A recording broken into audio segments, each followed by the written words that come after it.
안녕하십니까. 증시각도 TV 시청자 여러분, 투자자 여러분, 그리고 녹이마을 여러분 반갑습니다. 투자인사이트 우리 정인성 작가님과 함께하는 재미난 반도체 이야기. 이렇게 어려운 얘기를 이렇게 재미있게 해줄 수 있다는 건 정말 능력인 것 같습니다. 재밌어요? 네, 반도체를 아는 능력도 뛰어나지만 재미나게 설명을 해주시는 탁월한 능력을 가진 우리 정인성 작가님 모셨습니다. 어서 오십시오. 네, 안녕하세요. 네, 안녕하십니까. 네, 우리가 지난 시간에 그 인텔의 시대가 저물고 그 다음에 인텔의 시대를 저물게 한 새로운 강자 모바일. 암진영이 모바일이 어떻게 등장했는지 그리고 그것을 이끈 장본인 스티브 잡스에 대한 이야기를 좀 나누어 봤습니다. 그럼에도 불구하고 지금까지는 뭐랄까 우리가 X86 시스템에서 완전히 벗어난 거냐 하는 생각도 좀 하게 되는데 최근에 와서는 진짜 완벽하게 이제 X86은 없어지는 거 아니야? 연산 중심의 CPU 시대는 끝난 거 아니야? AP에서도 보면 CPU도 있지만 NPU가 더 중요해요, GPU가 더 중요해요 하는 이런 시대로 확연하게 변하게 됐는데 사실은 뭐 우리가 생각하기에는 뭐 반도체 연산이랑 게 비슷한 거 네. 같은데 뭐가 어떻게 다르길래 이렇게 시대가 바뀌고 있는 거죠? 뭐 이거는 되게 중요한 이야기들인데 어떻게 보면 근데 인텔의 파일을 갉아먹는다 이런 느낌은 아니고 네. 이것도 똑같아요. 결국 모바일처럼 기존에 안 되던 게 됐기 때문에 이 GPU 같은 것도 떠오르는 것이죠. 네.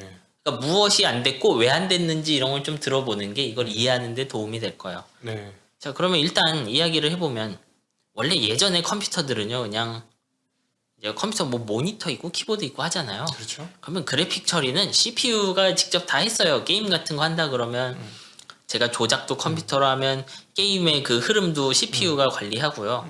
화면에 표시하는 것도 CPU가 하고 그런 시절이 있었어요. 되게 옛날이죠 이거는. 근데 실제로 요 그래픽 처리를 해보면 우리 모니터는 그 픽셀이라고 부르는 기초 단위로 쭉 나와요.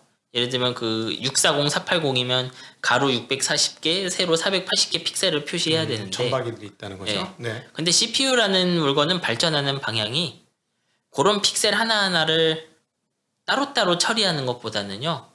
그 의존성이 높은 작업들을 한 번에 처리하는 거에 점점 그 유리하게 진화를 하게 돼요. 네. 그래서 실제로 CPU는 어떻게 되냐면요. 제가 트랜지스터를 2배 넣잖아요. 그러면은 제가 그 잘게 쪼갤 수 있는 작업들은 2배의 속도가 안 나와요. 그 전에 말한 것처럼 제가 덤프트럭으로 시속 80짜리 덤프트럭이 있다고 하면 그리고 한쪽에는 페라리가 있어요. 시속 300짜리. 네. 근데 어떤 일들은 제가 10kg짜리 물건만 빨리 보내줘야 되는 게 있고요. 어떤 작업들은 15톤 트럭을 가득 채워서 부산까지 보내야 되는 경우가 있어요. 네. 근데 CPU가 하는 일들은 여기서 페라리에 조금 물건 실어서 보내는 거에 가까워요. 네. 작업의 절대량이 크진 않은데 엄청 먼 거리를 빨리 달려가야 되는 형태의 일이에요. 네.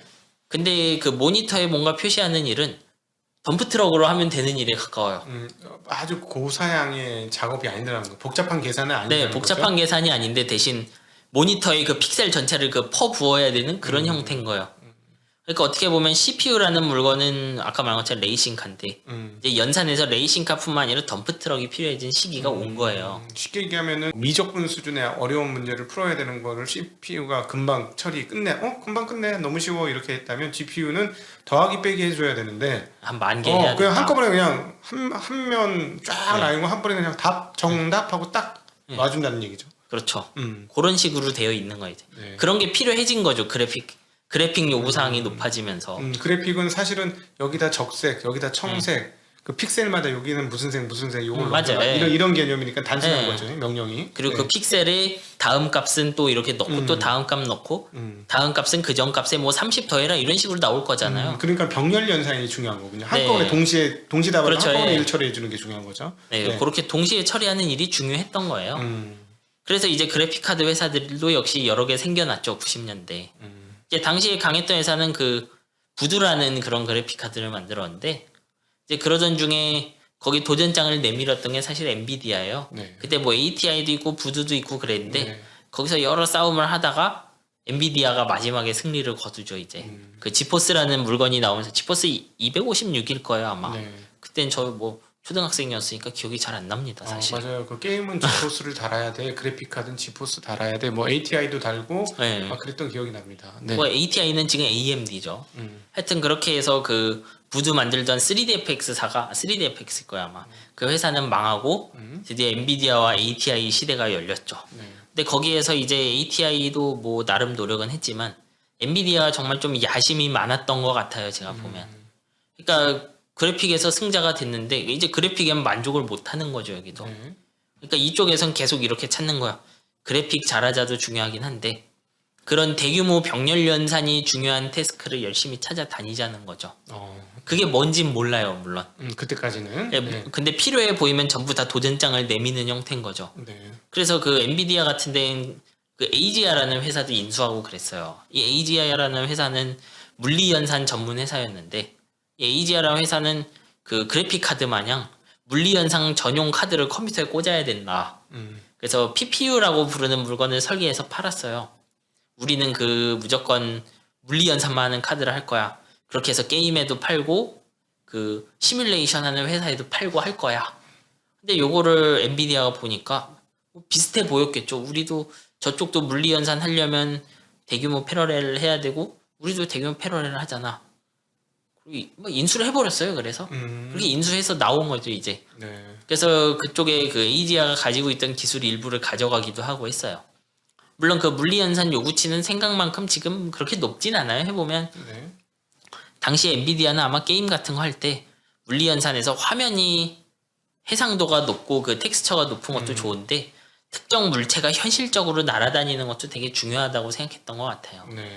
보면 멋있긴 한데 생각보다 연산력을 많이 안 쓰고 할 수 있는 것 같아요. 지금 보면. 근데 중요한 건 이제 그런 식으로 연산을 계속 찾아다녔다는 거죠. 근데 저쪽, 엔비디아가? 예. 근데 저쪽에 한편으로 굉장히 먼 캐나다죠. 캐나다 쪽에서는 이제 이런 고민이 있어요. 보면 이제 인공지능이란 게 역사가 몇십 년 되거든요. 네. 근데 그 몇십 년의 인공지능을 하는데 잘 되지 않았어요. 결론부터 말하면 그때까지도. 인공지능 하려고 하면 되게 여러 가지 갈래가 있잖아요. 한쪽에서는 인간의 뇌세포를 따라해 보려고 하는 쪽이 있고 한쪽은 인간의 구조를 완전히 벗어나서 다른 형태로 뭐 SVM 이런 얘기들 하는데 그런 걸로 인공지능을 해보겠다든지 그런 다양한 움직임이 있어요. 우린 지금 그 움직임 좀 누가 이겼는지 알고 있죠. 그 인간 신경망 따라하는 게 이겼죠 네. 지금. 네. 근데 사람들이 인공지능 한다 그러면 제일 먼저 시도한 게 뭐겠어요? 사람 뇌 따라하는 건 제일 먼저 했겠죠. 그렇겠죠. 네. 그래서 사실 인간의 그 뇌 구조를 따라하는 게 제일 역사가 오래되는데 네. 제일 오래 죽을 썼어요. 결론부터 말하면. 음. 그런 이유가 여러 가지인데 그중 하나가 이 연산 장비였어요. 뇌를 시뮬레이션 하는데 정확히 어떻게 시뮬레이션 해야 되는지 잘 모르는 거죠. 그렇겠죠. 그래서 이제 캐나다로 건너가서 연구원들이 계속 그 돌파구도 뚫어보고 새로운 그 신경망 학습 방법도 익혀보고 그랬어요. 그렇게 학습 방법을 개발하고 하다 보니까 어떤 식으로 구조가 되냐 하면요. 인간의 신경망을 비슷하게 따라하는데 대규모 산술 연산을 왕창왕창 하는 방식이면 된다라는 걸 깨달아요, 이제. 뭐 역전파 이런 거 해보면 실제로 다 숫자 계산이에요. 곱셈, 덧셈, 뺄셈 수준이고 나눗셈도 거의 없어요, 보면. 다 그런 연산만으로 합칠 수 있다는 걸 안 거죠. 그러면 당시에 그 캐나다의 연구원들이 어떤 카드를 찾아다니겠어요? 그런 연산 잘하는 걸 찾겠죠. 처음에는 이 사람들도 익숙한 장비인 CPU를 가지고 했어요. 네. 이걸 CPU로 해보면은 뭐 예를 들면 이게 정확도는 얼마 나오는데 사물 하나 인식하는데 얼마 걸린다 이런 게 있잖아요. 네. 근데 CPU를 해보면 학습 시간도 오래 걸리고요. 몇 달 걸리고 정확도는 괜찮은데 사물 하나 인식하는데 뭐 몇 분씩 걸리고 하는 거예요. 이러면 연구 개발이 쉽지 않잖아요. 그렇죠. 그러니까 여기서도 마찬가지로 좀 CPU는 예를 들면 내년 돼봐야 2배밖에 안 빠른데 제가 신경망 학습에 6개월 걸린다고 해보세요. 네. 그러니까 처음 가설 6개월 보고 그 다음 가설 보고 6개월 걸린다고 해봐요. 이거 연구 될까요? 그러니까 쉽게 얘기하면은 고양이나 강아지를 인식한다 컴퓨터가. 네. CPU를 돌린다면 고양이의 귀는 이렇게 생겼고 고양이의 털은 이렇게 생긴데 반면 개의 털은 이렇게 생겼다는데 개가 또 종류가 많으니까 아 이게는 이런 털 저런 털 해서 그걸 한번 왔다 갔다 계속 하다 보니까 시간이 많이 걸린다는 개념인 거죠. 하나하나 연산을 풀어내니까 아무리 빠르다고 해도. 네, 정확하게는 원래 그런 식으로 뭐면 고양이다 뭐면 고양이다를 하나씩 알려주는 방법론이 있어요. 우리가 프로그래밍 하듯이. 네. 근데 실제로 우리가 예를 들면 저한테 그 개와 고양이 뭐든 구분하는 프로그램 만들라고 하잖아요. 네. 그러면 거의 다 실패해요. 그 어떤 프로그래머한테 시켜도 실패해요. 네. 왜냐하면 인간이 실제로 일을 해보면요. 우리도 말을 하고 자전거도 타고 하잖아요. 스스로 말로 설명 못하는 게 많아요. 예를 들면 제가 어떻게 각도기님 얼굴을 구분하느냐. 그러면 제가 우리 머리 빠진 걸로. 네. 그렇죠. 네, 되게 중요한 요소죠. 우리 정 작가님 눈썹이 진한 걸로. 예. 이렇게. 네. 근데 사실 눈썹 진한 사람만 본다고 다 저는 아니고 그렇잖아요. 그러니까요. 네. 그래서 계속 물어보면 이렇게 예외가 나왔죠. 그렇죠. 눈썹 진한 게 나밖에 없어. 그러면 나중에 키 얘기하고 네. 눈 모양 나오고. 네. 근데 다 이거 사후약방문이죠, 설명이. 네. 하지만 구분하잖아요. 근데 왜 구분하는지 논리적으로 설명 못하는 게 되게 많아요. 네. 그래서 그런 일을 시켜보기 위해서 인간의 뇌세포를 따라 해본 거예요. 네. 무슨 의미냐면 인간이 어떻게 그걸 구분하는지 잘 몰라요. 인간은 묵구답하고 깨달은 건 아니죠. CPU의 네. 공정 과정을 거쳐서 인식하는 건 아니죠. 예. 네. 이런 거잖아요. 제가 예를 들면 어린애한테 이 사람이 각도기님이란다 이러면 걔한테 가르칠 때 사람을 구분하는 법은 눈의 모양이랑 코의 모양이랑 이거를 뭐 9대8로 보는 거야 뭐 이렇게 가르치지 않아요. 그렇죠. 그냥 되잖아요. 그렇죠. 왜 되느냐? 뇌세포니까. 음. 그러니까 잘은 모르지만 뇌세포 비슷하게 만들어 본 거예요. 그러니까 그렇게 우리가 따다다닥 두드려서 프로그래밍해서 안 되는 거 있죠. 그걸 하려고 해보니까 인간의 뇌세포를 따라하는 형태가 될 수밖에 없었는데 네. 그렇게 하려고 보니까 연산력이 부족한 거예요. CPU로는. CPU로 왔다리 갔다리 네. 한 1초에 막 수억 번을 해도 그건 안 네. 되는 거지. 네. 그렇죠. 인간의 뉴런이라는 게 인간도 그 유전자랑 이런 걸로 돼 있잖아요. 네. 그래서 인간 뇌세포 자체도 구조가 CPU 마냥 복잡할 순 없어요. 단일 뇌세포는 되게 단순하게 생겼다고요, 다. 네.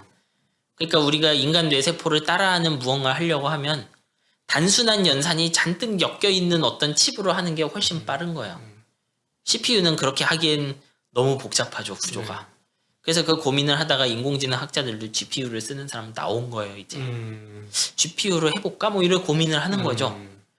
근데 GPU라니까 실제로 처음에 시도했더니 한 뭐 4배, 5배 빠른 거예요. 그래서 네. 점점 더 해보니까 GPU로 할수록 더 빠르다는 걸 안 거죠. 이제 대충 익혀서 해도 빨라요. 그러니까 그 연산을 벙리얼로 하고 복잡한 연산을 안 하니까 예를 들어 고양이의 모양은 대충 이거 한 100개의 고양이를 보여주면 대략 그런 형상 하고 뭐 이제 그래야죠. 추출을 해놓는 거지. 사람과 네. 고양이는 이거는 두 개 네. 같은 물건이 아니다라는 건 네. 쉽게 연산을 하는 거지. 아까 말씀하신 것처럼 픽셀로 이렇게 정보를 주거나 이렇게 해도 네, 정확하게 뇌세포 우리가 따라한 그 신경망이 정확히 어떤 정도로 이거를 판단하는지는 잘 몰라요. 네. 실제로는 잘은 모르지만 좀 들여다보는 방법은 있어요. 잘은 모르지만 인간도 그렇게 하니까 인간 따라해보자 해서 만든 거에 가까운 거예요. 네. 그러면 내가 만든 그 인간에 가깝게 돌아가는 코드를 가장 빠르게 돌릴 수 있는 칩이 무엇이냐의 문제인 거죠. 그게 바로 이제 GPU였던 거예요. 네. 이제 그 시기에 엔비디아가 잘했던 건 그렇게 뭐 어떻게든 GPU 팔아먹으려고 GPU 쓰기 좋게 이것저것 만들어 놨다는 거예요. 후다라는 프레임워크도 만들고 드라이버도 만들고 해서 뭐 쉽게 말하면 ATI 거 가져다 쓰는 것보다 엔비디아 거 가져다 써보는 게 훨씬 쉬웠던 거겠죠. 그래서 뭐 어느 정도 우연한 계기겠지만 최초로 그 인공신경망 GPU 써본 그 연구원들이 쿠다로 출발했겠죠. 네. 쿠다는 프로그램입니까? 쿠다는 이제 엔비디아가 여기서 네이밍을 되게 잘하는데 엔비디아는 자신들의 그 OS에서 GPU에 가는 그 코드 드라이버도 쿠다라고 부르고요. 위에서 그 뭔가 소프트웨어 짜는 거, 그래픽 카드용 소프트웨어 짜는 것도 프레임워크도 쿠다라고 부르고요. 그리고 그 그래픽 카드 안에 있는 연산 단위 있죠. 실제 그 칩의 일부. 네. 그것도 쿠다라고 불러요. 엔비디아에선. 그러니까 인텔이 만들었던 언어와 전혀 다른 언어를 만들어냈다. 언어 그렇죠, 체계를. 네. 그리고 그 시스템을 전부 쿠다라는 이름으로 부르면서 통일성을 강조한다고요. 항상. 네. 그렇게 해서 이제 쿠다 여기저기 뻗다 보니까 드디어 이제 2009년 이럴 때 거예요. 그 쿠다를 이용해서 돌리면 CPU로는 절대 안 되는데 쿠다에선 되고 부가가치가 엄청 높은 산업을 찾아낸 거예요. 쉽게 말하면. 네. 그러니까 당장 그 사물인식 있잖아요. 뭐 비행기 이런 거 구분하는 거. 그런 거 정확도를 매해 재는 대회가 있는데 드디어 그 인공신경망 기반으로 넘어갔더니 정확도가 매일 1%씩 오르다 갑자기 10몇 프로 뻥 뛰어요 실제로. 네. 그리고 거기서 그냥 GPU 써서 인공신경망은 시뮬레이션 하면 된다 이렇게 나오는 거예요. 만약 CPU를 통해 인공신경 하면 너무 느려서 못 쓰거든요. 네. 그러니까 그때부터 이제 사람들이 눈치를 챈 거야. 아, GPU를 써야 기존에 안 되던 게 되는구나. 그러니까 그 인공신경망으로 뭔가 해보기 전엔 사람들이 얼굴 딱 대고 얼굴 1인칭 해서 들어가는 거 상상도 못했어요 예전에. 지금은 사람 얼굴 거의 확실히 다 구분하거든요. 네. 완성된 기술이죠. CPU로 했으면은 학습도 힘들고 그 사람 얼굴 구분하는 속도도 엄청 느렸을 거예요. 아, 그럼 이제 앞으로 홍채 인식 같은 것도 별로 의미가 없어지겠네. 뭐 홍채 인식도 쿠다 같은 걸로 하면 되죠. 네. 홍채 인식 자체는 남을 거예요, 물론. 네. 기존의 인식 기술이니까. 근데 그 인식에 필요한 코스트가 확 낮아지겠죠. 네. 그리고 코드 자체도 되게 쉬워질 거고요, 앞으로. 네네. 뭐 그렇게 해갖고 엔비디아가 자리를 잡기 시작한 거예요. 그 다음에 엔비디아의 행보는 이제 더 넓은 잠재 마켓들을 노리는 거예요. 네. 이제 그래서 전 세계 엔비디아 같은 경우는 예를 들면 아까 모바일 같은 경우는 스마트폰 고객에서 출발했잖아요. 근데 엔비디아는 대학교 연구원에서 출발한 거예요. 원래 게임에서 출발했고 거기서 네. 벌은 돈으로 이거저거 막 끼워놨더니 연구원이 우연히 그렇죠. 야, 자기 연구에 오히려 아유 인텔 CPU보다 그렇죠. 엔비디아 훨씬 GPU가 좋은 거죠. 훨씬 성과가 좋아. 대박인 거잖아요, 쉽게 말하면. 네. 그래서 대박이 터졌을 거 이거 써볼만 하죠, 당연히. 네. 그런데 인공지능이 좋은 걸 알면은 기업들이 사람 뽑아가죠.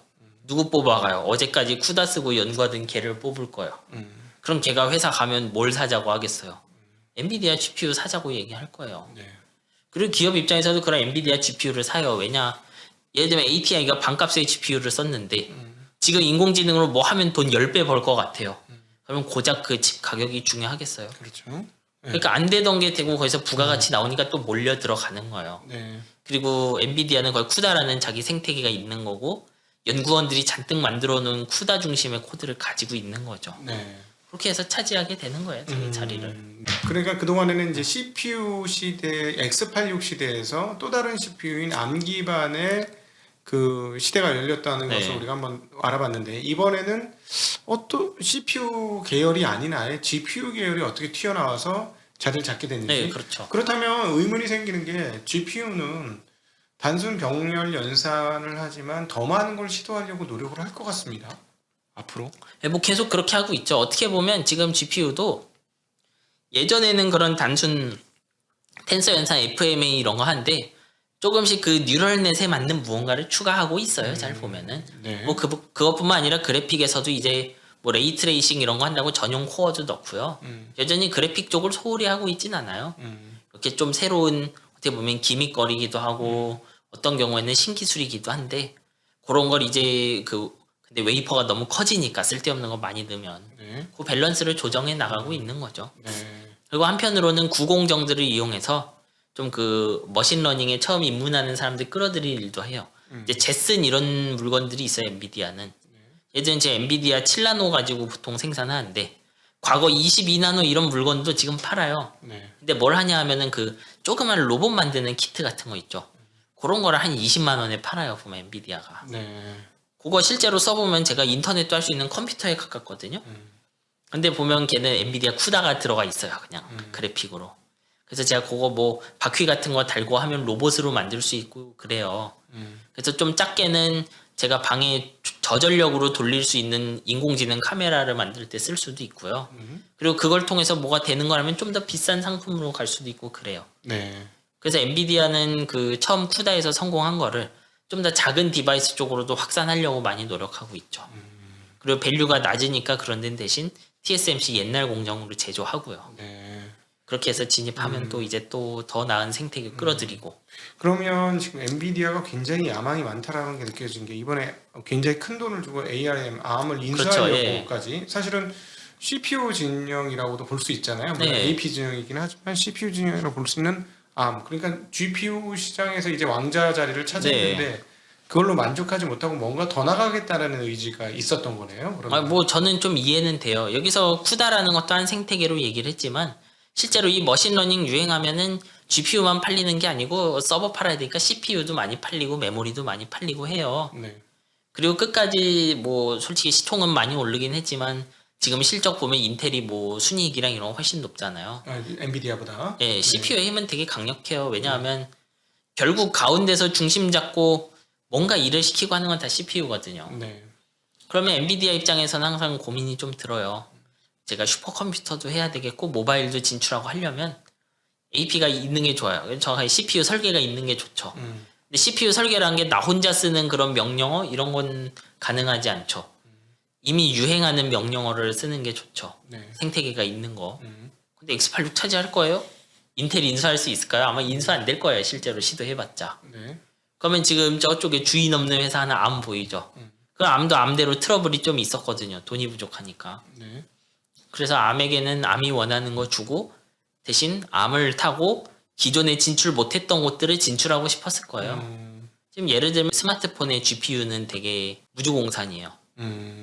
예를 들면 머신러닝을 해야 된다 그러면 퀄컴은 헥사곤 ISP랑 자기들 GPU랑 막 이런 거 섞어서 돌아가고요. 엑시노스는 엑시노스대로 뭐가 또 섞어서 돌아가고 그렇고 저기 미디어텍 그 디멘시티 이런 거 아마 지금 말리 쓸 거예요. 아마 그렇게 뭐 이매지네이션 뭐 하여튼 되게 많아요. 그 GPU가 스마트폰 안에. 지금 우리가 그동안에 얘기했던 GPU는 주로 컴퓨터 GPU인데 스마트폰 GPU는 또 스마트폰이 다른 있죠. 세계다. 예. 네. 근데 거기는 그 컴퓨터용 GPU랑 달리 엄청나게 종류가 많아요. 지금도. 뭐 솔직히 컴퓨터용은 인텔 내장, 엔비디아, AMD잖아요. 네. 그리고 AMD는 엔비디아 쫓아가기 바쁠 거고. 그래서 그 스마트폰에서 그 인공지능 벤치마크 한 거 보면요. 점수대가 다 제각각이에요. 예를 들어 한 열 몇 종류 인공신경망이 있잖아요. 네. 그러면 걔들 점수를 보면 삼성전자는 몇 개는 잘하는데 몇 개는 뭐 못하고 또 퀄컴은 뭐는 몇 개 잘하고 몇 개 못하고 네. 그게 그 규칙 없이 들쭉날쭉해요. 왜냐하면 삼성에서는 요런 신경망은 하드웨어 가속이 되는데 이거 안 되니까 CPU로 하고 퀄컴에서는 이건 되고 안 되고 하거든요. 네. 근데 그렇게 되면은 인공신경망으로 뭐 소프트웨어를 못 만들어요. 스마트폰으로. 왜냐하면 제가 예를 들어 엑시노스를 믿고 엑시노스에서 가속 잘 되는 신경망 넣었어요. 근데 그럼 퀄컴 칩 들어간 건 느리죠. 그러면 퀄컴 AP 가지고 있는 사람은 그 앱을 안 쓸 거고 그거 하나씩 맞춰주려면 코드 하나씩 다 짜야 될 텐데 그걸 쉽겠냐는 거죠. 그러니까 개발하는 사람이 힘들잖아. AP 제조사별로 그래픽 카드를 다 다르게 쓰고 있다라는 거네요. 네, AP 안에 내장돼 있는데 그 설계를 예를 들면 지금 미디어텍은 암에서 주는 말리라는 걸 쓰고 있고요. 네. 요번에 그 삼성 같은 경우는 AMD에서 그 갖고 왔죠. 예, 그 RDNA 아키텍처를 가지고 왔고 네. 퀄컴은 거의 또 자기들끼리 있나 그럴 거예요. 네. 아예 지들이 만든 거 쓰고 뭐 그 외에 그런 IP를 파는 데 많아요. 예전에 이매지네이션 이런 데도 있고. 근데 걔네들이 다 좀씩 특징이 많이 다르죠, 사실. 그러니까 어떤 애는 특정 인공신경만 잘하고 못하고 이런 게 있는 거예요. 네. 근데 예를 들면 지금 암이 말리라는 자체 그래픽 설계 있는데 그런데 쿠다 하나 끼어 들어오면은 좀 재밌어질 수 있죠, 아니. 네. 근데 쿠다가 들어간 스마트폰 AP를 쓰면은 인공신경만 엄청 잘 된다. 네. 그럼 또 그쪽으로 쭉 온라인할 가능성도 있어요. 왜냐하면 이미 만들어 놓은 쿠다 생태계 이쪽으로 몰려오는 거거든요. 네. 모바일 GPU 시장이 새롭게 열린다는 말씀이시죠? 네, 그렇죠. 그렇게 보면 암 입장에서도 수익성 늘고, 엔비디아 입장에서도 수익성 늘고, 앱 개발자 입장에선 좀 더 적극적으로 머신러닝 들어간 앱을 만들어 볼 수 있죠. 근데 머신러닝이면 뭐 음성 인식이라든가 이런 것들을 다 포함되는 거. 뭐 훨씬 스마트한 무언가를 해볼 수 있죠. 네. 예를 들면 제가 지금 웬만한 그런 음성 인식은 서버에 보내서 하고 그러거든요. 네. 그 용량이 별로 안 크니까 할 수 있는 거예요. 근데 용량이 엄청 크고 처리할 게 많은 거면요. 이 스마트폰 스스로 하는 게 좋을 수도 있어요. 그 인공지능 태스크를. 그럼 그런 것들은 지금 못 하는 거예요. 맞아요. 음성 인식 뭐 CD 그거 지금 벌써 몇 년이나 됐는데 제대로 제 말 못 알아듣더라고요. 항상 필요할 때 꼭 나오고. 네, 잘 못 알아들었습니다. 아마 뭐 이유가 많을 거예요. 그거는 일부러 음질을 되게 다운시킬 수도 있고 용량 때문에. 네. 혹은 시간이 촉박하니까 여기 내부에서 돌리는데 그 그래픽으로는 잘 안 되니까 뭐 그런 식일 가능성이 높아요. 네. 근데 그런 개선점뿐만 아니라 안 되던 게 될 가능성 높아지죠. 예를 들면 지금은 제가 동영상을 찍으면 요 스마트폰이 스스로 인공지능 태스크 못해요. 너무 느리거든요. 네. 동영상은 초당 30장 넘어가는데 초당 한두 장밖에 못 할 거예요. 처리를? 근데 이게 예를 들면 쿠다 기반 가속을 하면은 실시간 처리가 될 수도 있는 거죠. 네. 그럼 실시간 인공지능 태스크 필요한 걸 스마트폰이 할 수 있게 될 수도 있죠. 이제 아마 그런 것들도 생각을 했던 것 같아요. 네. 뭐 암과 같이 하면 또 슈퍼컴퓨터도 할 수 있는 거고. 그러니까 아마 계속 파트너십을 찾아다니긴 하겠죠, 엔비디아가. 네. 네. 어쨌든 이번에 그 암 인수는 네. 실패로 이제 끝이 났고 그럼에도 불구하고 이제 엔비디아는 옴니버스라는 또 아, 그렇죠. 네, 예. 생태계를 만들어서 지금 치고 나오고 있죠. AR, VR용 네. 일종의 툴이에요. 실제로 보면 자, 엔비디아가 보는 메타버스 이런 게 뭔지 좀 감이 오는데 이 옴니버스 툴을 보면 실제로 우리 생각하는 VR 쓰고 실시간으로 뭐 하고 그런 게 아니고 크리에이터 스튜디오 같은 물건이에요. 보면은. 네. 그러니까 엔비디아 같은 경우는 아마 실시간으로 뭐 하는 것보단 영상과 이런 거를 좀 인공지능 섞어서 현실적으로 만드는 거에 관심이 있는 것 같아요. 네. 아마 그쪽으로 보는 것 같고요. 음. 제 생각에도 실시간으로 VR 같은 걸로 가상현실 만드는 건 되게 힘들어요. 일단 엔비디아 자체도 내년에 당장 그래픽카드 400W 나오는데 네. VR 제가 이렇게 끼고 400W 파워를 어우. 못 부러지겠죠. 400W 정도면 보통 컴퓨터로 그 게임 풀로 돌리는 정도? 근데 보시면 알지만 컴퓨터 무게 무겁잖아요. 그렇죠. 그러면 거기 들어가면 파워 같은 거를 이렇게 뒤에다 달고 네, 해야 그렇게 되니까. VR 못 하겠죠. 그렇죠. 그리고 그게 빠르게 해결될 그런 건 없어요. 그러니까 아마 이런 옴니버스 툴 같은 거는 엔비디아도 실시간으로 엄청 좋은 그래픽 VR은 힘들겠구나. 그러니까 당분간은 그 실시간으로 뭔가 하기보단 미리 만든 영상을 보여주는 시기지 않을까 이렇게 생각하는 것 같아요. 네. 그래서 이제 엔비디아는 지금 또 다른 차원에서 도전을 지금 진행하고 있는 것이다. 그렇죠, 네. 그리고 이제는 그럼 앞으로 컴퓨터 시장은 CPU 시장과 GPU가 병렬적으로 작용을 하는 상황들이 훨씬 더 많아지겠네요. 네, 뭐 그렇죠. 그러니까 CPU 만드는 인텔이 그렇게 주가가 안 좋은 이유도 옛날만큼 CPU가 절대적이지 않고 예, 뭐 그거는 사실 크게 두 개가 있어요. 하나는 미세 공정 자체가 너무 힘들어서 사실 이런 것조차도 이 GPU 자리도요. 인텔 CPU가 1년에 10배씩 빨라졌으면 아무 상관 없었을 거예요. 왔다 갔다 하는 것도 뭐 10배 빨라지면 다 처리되네. 네. 그러니까 내가 쿠다 익혀서 할 시간에 그냥 CPU 열심히 익히고요. 1년 뒤에 10배 빠르면 쓰면 되잖아요. 네네. 근데 그렇게 할 수가 없는 거예요, 이제. 음. 그러니까 배워서 하는 거예요, 처음 보는 걸. 음. 왜 배워서 하느냐? 그 스마트폰도 똑같아요. 음. 거기 엄청난 밸류가 있으니까. 네. 어떻게 보면 인텔 입장에서 그런 끊임없는 달리기를 하는데 그 달리기를 통해 생태계를 잡을 수 있었던 원동력은 미세 공정으로 매해 얼마나 할 수 있느냐였던 거예요. 근데 그 벽이 이제 무너지면서 네. 저전력 쪽에서는 스마트폰이 냠냠 해버렸고 네. 뭐 인텔의 실책도 있죠, 이것도. 그리고 그래픽 인공지능 쪽에서는 원래 그런 거 하다 엔비디아 갑자기 싹 치고 들어온 거죠. 네. 그리고 이 두 군데는 옛날이었다면 인텔이 차지했을지 모를 연산용 칩 시장이었죠. 근데 그거를 전부 어떻게 보면 팹리스와 파운드리가 가져간 거예요. 그리고 파운드리 모델이 제대로 된 모델이 없기 때문에 미국의 제조 점유율은 그래서 떨어진 거예요, 반도체. 인텔 입장에서는 안이함 속에서 당한 것이다라고 할 수도 있겠고 미래 전망을 제대로 못한 것일 수도 있겠네요. 그렇게 GPU 시장과 모바일 시장이 이렇게까지 커질 거라고 예견을 했다면 이 정도까지 가만히 있지는 않았지 않았을까. 아, 예를 들면 그 인공신경망도 원래 되게 부정적인 사람이 많았어요. 야, 이게 학습이 되겠어 이런 게. 근데 거기서도 그 한두 명이 끌고 간 거예요, 사실은. 그거 포기 안 하고 끝까지 물고 늘어지던 사람들은 뭐 네. 힌튼 같은 사람들이 있어요. 네. 근데 거기서 갑자기 초대박이 뻥 터진 거죠. 어. 그리고 자기들 인텔 CPU로 안 되는 게 그냥 돼버리는 거잖아요. 네. 그러니까 새 시장이 였는데 또 그것도 하필이면 인텔이 안 갖고 있던 거니까 그 인텔 IDM 몫에서 저기 대만이 맛있게 먹었습니다. 이렇게 되어버린 거죠. 갑자기 또 이 말씀하니까 이세돌 구단이 생각납니다. 아, 그 알파고? 네, 그때 바둑의 숫자는 무한에 가깝다. 그래서 이거는 도저히 따라올 수가 없다. 뭐 이랬었는데 네. 그 세계 1위의 이세돌 구단이 무참히 무너지면서 아마 지금은 현실적으로 인간이 이기지 못할 거예요. 지난번에 중국에서 5명인가 기사가 나와가지고 네. 같이 싸웠는데도 이기지 못했죠. 왜냐하면 16년 기술에서 이제 훨씬 많이 학습시켰을 거고 그렇죠. 뭐 16년에서 지금 5년 지났으면 반도체 성능 2~3배 높을 거고요. 네. 근데 그때도 졌으면 지금 인간의 뇌세포 밀도 비슷하잖아요. 그 이후로 인공지능이 자율주행을 하겠다고까지 지금 오고 있는 네. 그런 시점이죠. 어떻게 보면 가능해진 거죠. 그것 네. 덕분에. 음. GPU 덕분에 가능해졌다고 봐야죠. 네네. 자율주행 진영에는 하나의 원탑으로는 지금 테슬라가 자리를 잡고 네. 있고 거기서 대규모 연산을 진행하는 도주 시스템을 가지고 있지만 그렇죠. 또 다른 축으로 가장 강력한 대항마는 지금 엔비디아가 그 시장을 지금 형성하고 있는 예, 거죠. 뭐 그렇죠. 예. 근데 저는 자율주행 시장은 사실 일종의 규제 마켓인 것 같아서 이제 한쪽에는 기존의 그 ECU 하던 회사들 잔뜩 있어요. 네.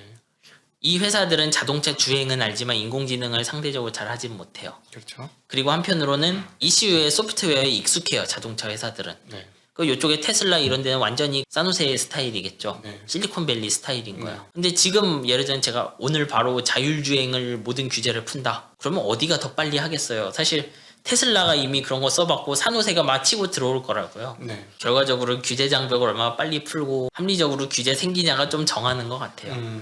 기존의 ECU 회사들 입장에선 늦을수록 좋을 거고 네.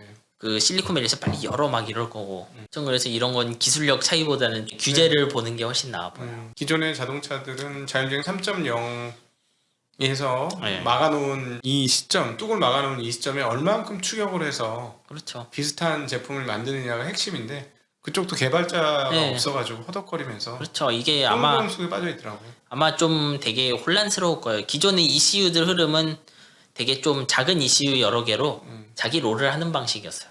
타이어, 뭐 엔진 이런 곳에 여러 개 칩을 박아놓는 거죠. 근데 이 머신러닝 같은 거 하려면 결국 거대한 통합 연산 자원 하나 있어야 되고 그거에 맞춰서 코드도 다시 쓰고 해야 될 텐데 기존의 어떤 자기들의 세이프티를 가져오면 할 수 있느냐? 할 수 있을 수도 있죠. 근데 아마 그런 걸 조율하는 것이 크게 어렵지 않을까. 네. 되게 큰 챌린지가 있죠. 자, 오늘은 인텔을 넘어 중간에 말씀하셨습니다만 매출과 이익 규모로는 훨씬 작지만 시가총액으로는 이제 압도적인 칩 회사의 1위가 된 엔비디아와 연관된 GPU가 어떻게 탄생을 했고 지금 어떤 과정을 겪고 있으며 또 앞으로는 어디까지 펼쳐질 수 있는지에 대한 이야기를 우리 정인성 작가님과 함께 나누어 봤습니다. 오늘도 이렇게 귀한 정보 주시고 재미나게 이 모든 과정들을 설명해 주셔서 진심으로 감사합니다. 네, 고맙습니다. 우리 네. 구독자분들, 시청자분들, 투자자분들에게도 감사의 인사드리겠습니다. 인사드립니다. 네. 고맙습니다.